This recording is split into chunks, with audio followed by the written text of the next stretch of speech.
Today's story, Harry Potter learns Quidditch. Harry had a lot of trouble keeping his mind on his lessons that day. It kept wandering up to the dormitory where his new broomstick was lying under his bed, or straying off to the Quidditch pitch where he had been learning to play that night.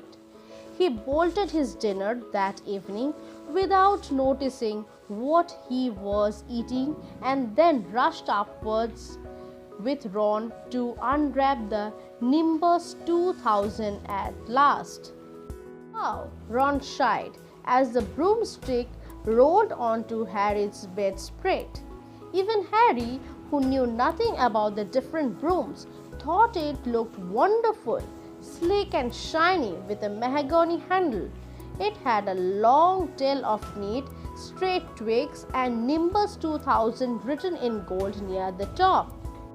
As 7 o'clock drew nearer, Harry left the castle and set off towards the Quidditch pitch in the dusk. He had never been inside the stadium before.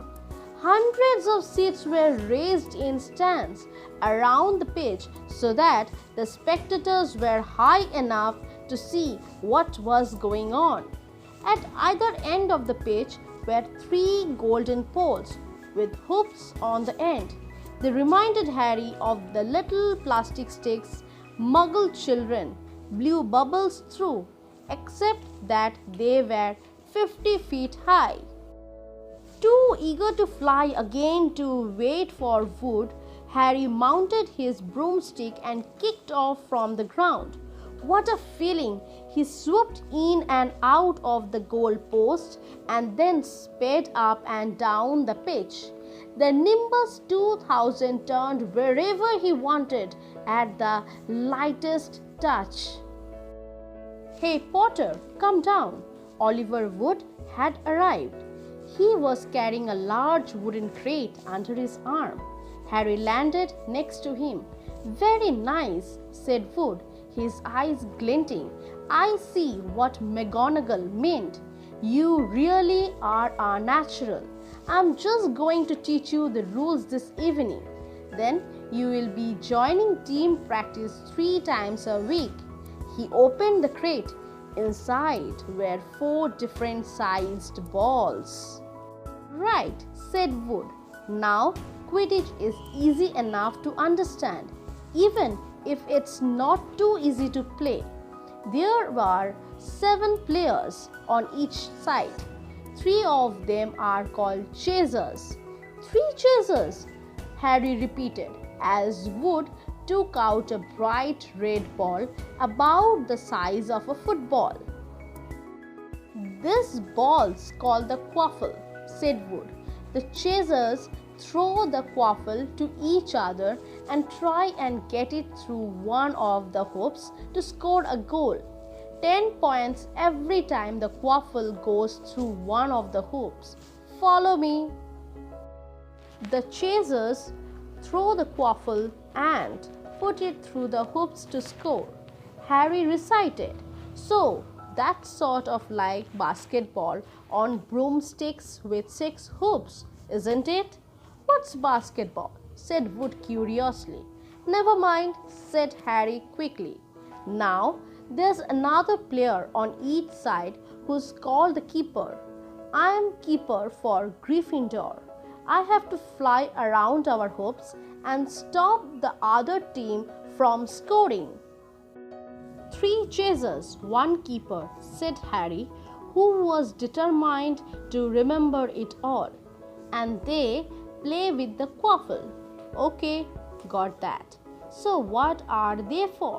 He pointed at the 3 balls left inside the box. "I'll show you now," said Wood. "Take this." He handed Harry a small club, a bit like a rounder's bat. "I'm going to show you what the bludgers do," Wood said. "These 2 are the bludgers." He showed Harry 2 identical balls, jet black and slightly smaller than the red quaffle. Harry noticed that they seemed to be straining to escape the straps holding them inside the box. "Stand back," Wood warned Harry. He bent down and freed one of the bludgers. At once, the black ball rose high in the air and then pelted straight at Harry's face. Harry swung at it with the bat to stop it, breaking his nose and sent it zigzagging away into the air.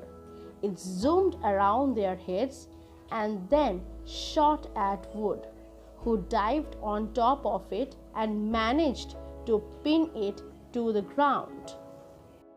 "See," Wood panted, forcing the struggling bludger back into the crate and strapping it down safely. The bludgers rocket around trying to knock players off their brooms. "That's why you have 2 beaters on each team. The Weasley twins are ours. It's their job to protect their side from the bludgers and try and knock them towards the other team. So, think you have got all that?" 3 chasers try and score with the quaffle. The keeper guards the goalpost. The beaters keep the bludgers away from their team. Harry reeled off. "Very good," said Wood. Have the bludgers ever killed anyone?" Harry asked, hoping he sounded offhand. "Never at Hogwarts. We have had a couple of broken jaws, but nothing worse than that. Now, the last member of the team is the Seeker. That's you, and you don't have to worry about the quaffle or the bludgers unless they crack my head open." "Don't worry, the Weasleys are more than a match for the bludgers. I mean, they are like a pair of human bludgers themselves." Wood reached into the crate and took out the 4th and last ball. Compared with the quaffle and the bludgers, it was tiny, about the size of a large walnut. It was bright gold and had little fluttering silver wings. "This," said Wood, "is the golden snitch, and it's the most important ball of the lot. It's very hard to catch because it's so fast and difficult to see. It's the Seeker's job to catch it.